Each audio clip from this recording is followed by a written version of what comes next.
Good evening and a very warm welcome to Television Tonga's news package for tonight.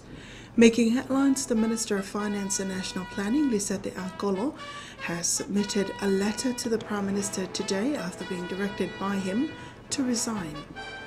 Tropical Cyclone Ian intensifies as it moves southeast of Vava'u, and the import and transport of construction material to Akata Island seen as the biggest challenge faced by its church members.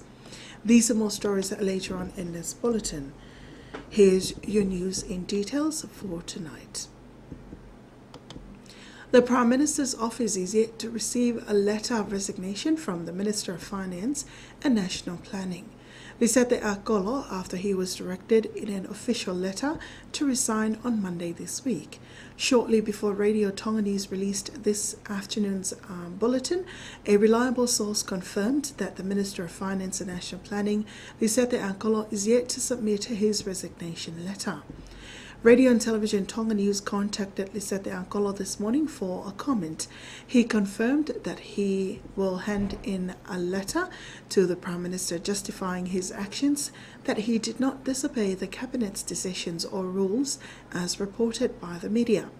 This morning, the Honourable Minister of Justice Clive Atwood told Radio Tonga News that the Cabinet did not change the Prime Minister's decision regarding a direction for the Finance and National Planning Minister to resign from his portfolio as the Minister of the Cabinet. According to Clive, although the meeting was for members of the Cabinet to express their views on the issue, it ended up leaving the decision as it was. The Finance and National Planning Minister was not allowed to join yesterday's special Cabinet meeting, in which he was stopped by security. Tropical Cyclone Ian has slowly moving southeast of Vava'u as it intensifies. This was revealed by the Director of Tonga's Met Office of Whanunu today. 10 o'clock this morning, Tropical Cyclone Ian, located around 170 kilometers southwest of Fo'ou, has now been upgraded to severe tropical cyclone status. So it's now a Category 3. The latest movement still slow moving around just to the southwest of Fo'ou. The latest movement around 7 o'clock this morning, it was moving northeast at around 3 knots. So still very slow moving. Gale warnings have been issued for Fo'ou since yesterday. We've upgraded Vava'u's warnings to be included in the gale warning. Gale alerts still in force for the Hapai group, and strong wind warnings remain for Tapu and Tawhahi. Heavy rain advisories remain in force for Fo'ou. At the moment, severe tropical cyclone Ian is nearest to Fo'ou. We expect winds around there to be around 20 to 25 knots and increasing to 30 to 35 knots. Today, on its current track, we expect the cyclone to start moving southeast in the next 12 hours or so and head towards Vava'u. It looks like from the forecast track at the moment that Vava'u is the island's most at risk now. It's forecasting hour right now, but Hapai and Tapu and Ewa are still very much inside the path of severe tropical cyclone Ian. So it's advised that the public keep tuned to the latest weather information. We will update the information as it comes to hand to see exactly which part of Tonga will be affected, but at this stage, 24 hours out, we are looking at the cyclone making landfall at Vava'u around tomorrow midday to tomorrow afternoon. It's expected the cyclone is continues to intensify around this warm ocean area to the southwest of Fo'ou. Some stage later today or tonight, we expect the cyclone to further increase to Category 4 and to maintain Category 4 status for up to 12 to 18 hours. And then start to decrease again as we come to Saturday morning to Category 3, but it's still far off. I think what's important right now is to keep in mind that the cyclone is intensifying and it's moving in our direction. In our direction, I mean it's moving Vava'u, Hapai, Tongatapu, and Eua direction. We will be updating the forecast as we go along to those islands nearest the system as it tracks southeast towards our islands in the next day or two. The director of the Met Office, Ofa Whanunu. Meanwhile, Radio Tonga News correspondent in Newfo'o, Pinsiman Tonga, says strong gusts of winds are hitting the island every half hour, but the strength of the wind is decreasing. He adds that the islanders prepared well for the cyclone by securing their roofs and closing up windows and doors. He says although some trees have fallen onto the main road, but police officers and other volunteers are working to clear the roads. Radio Tonga continues to provide updates on Tropical Cyclone Ian. Access to information is crucial in helping people to prepare for a tropical cyclone or gale wind warning, especially for those in remote islands such as Newfo'o. The director of the National Emergency Management Office, or NIMO, Levin Aho, revealed this, adding it's important to also have access to Radio Tonga 1 for updates and advice on the latest weather update. We've maintained communications with the outer islands and received reports that the island is facing brief showers, which is heavy at times.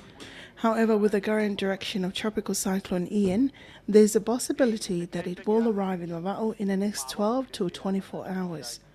Reports from the island says that the strong winds have also devastated some of the fruit trees on the island.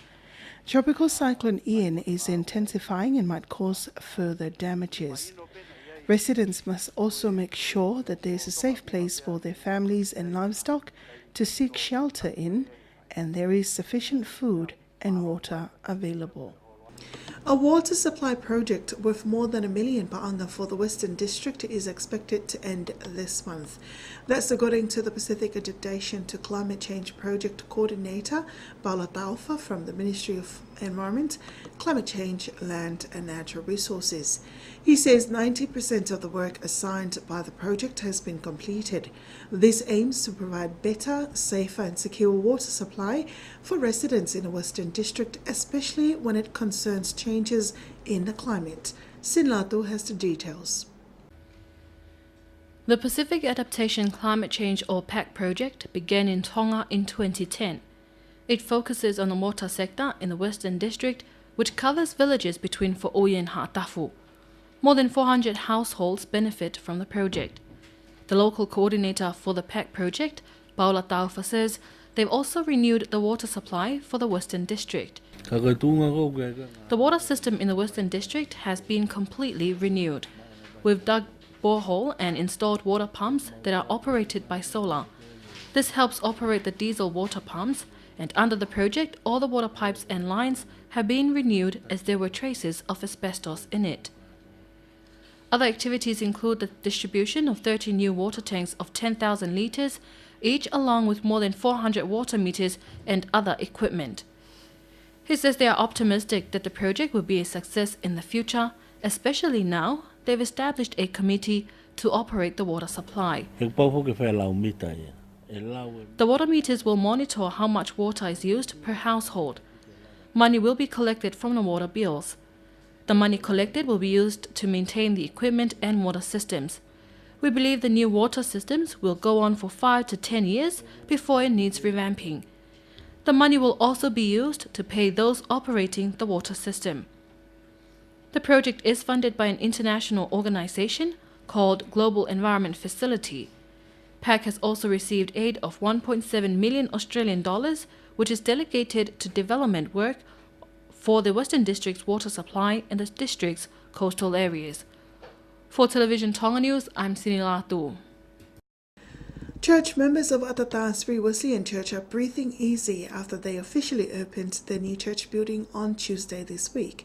The FWC minister on the island, Reverend Ovaleni Manofitoa, says the biggest challenge they faced was the import and transport of the construction materials from Nuku'alofa to the island. We'll join Kalolani Tonglawa with that story. The newly constructed church building of the Free Wesleyan Church in Atata was officially opened by Her Royal Highness, the Princess Latufuipeka Tupaho, on Tuesday. According to information from the church minister, Reverend Ovaleni Manofitoa, although they faced many challenges along the way, they managed to complete it in 3 months.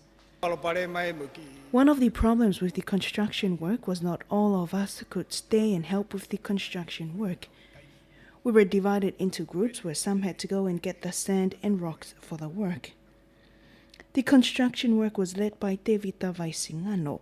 He told Television Tonga News that it was difficult, as he was the only one in charge and had to rely on the church members to help with the construction, and this was also difficult for them. Another big challenge faced was to transport of the materials from Nuku'alofa to the island. We also had to look for sand for the work, as it's illegal to transport sand from a separate location to the island. Meanwhile, some of the elderly church members told Radio and Television Tonga News that they are glad to witness such a milestone. 87-year-old David Falau is the oldest church member. This church building is the result of past development work. The new church building encourages us to improve and build our spiritual lives. 83 years old Melisane Istolo and 84-year-old Teiko Tuakalau told Radio and Television Tonga News are also pleased with the development. I am happy beyond measure to witness this day. I'm pleased to be part of the celebrations for the official opening of our church. There are more than 20 families who are members of Atata's Free Wesleyan Church. The construction project is estimated at more than 230,000 ba'anga. There's a slight drop in the number of cruise ships expected to visit Tonga this year compared to last year. Last year, a total of 17 cruise ships from the United States, Australia and New Zealand visited the kingdom. This year, the number is down by one, with only 16 cruise ships planned to visit the kingdom. According to the Ministry of Commerce, Tourism and Labour, the first cruise ship to visit Tonga this year is the Silver Whisper from the United States. It is expected to dock at Wona Wharf on January 22nd, carrying 263 passengers and 291 crew members. 5 cruise liners are confirmed to visit Tonga directly, bringing more than 1,000 passengers and crew members this year. Other cruise ships will be docking at Babao and Hapai before visiting Nuku'alofa. The visits of such cruise ships helps boost Tonga's tourism sector and the country's economy. Nu'uafo'ou Island is experiencing a number of developments on the island. Father Sepa Maka from the Roman Catholic Church shared this with Television Tonga News today after he visited the island last year. Sinlatu has the details. Speaking to Television Tonga News, Father Sepa Maka says the island of Nu'uafo'ou is very different from any island in Tonga because of its environment, which provides healthier food, which results in healthy residents. The most important development for the island is the establishment of solar energy for solar lights. This allows families to continue with their activities at night and students to do their studies. Furthermore, the affordable power bill is 15 pa'anga a month. Furthermore, he says the residents also have access to information and know what's going on the main island via Radio Tonga 1. During the 6 months that I was in Nu'uafo'ou, I was able to listen to the parliamentary debates and other programs aired on Radio Tonga 1. I have heard that most people has praised Radio Tonga. The islanders' source of income, according to Bishop Maka, is through the farming and sale of their kawatonga and handicrafts. However, one problem he highlighted is the poor condition of the government roads. While Father Maka was in Nu'uafo'ou, the Roman Catholic Church held its annual tithing and renovation work to their church building. Father Maka previously served on Nu'uafo'ou for 2 years. That's the local news, and the latest from around the region. Sport is up next with Tapinga Lavemau.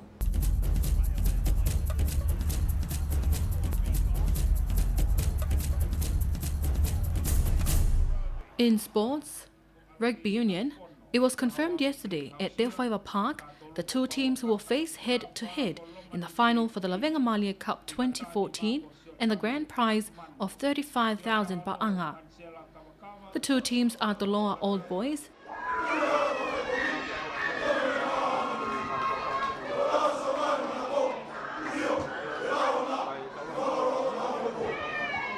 and the Sila Belua teams from Ha'ateho.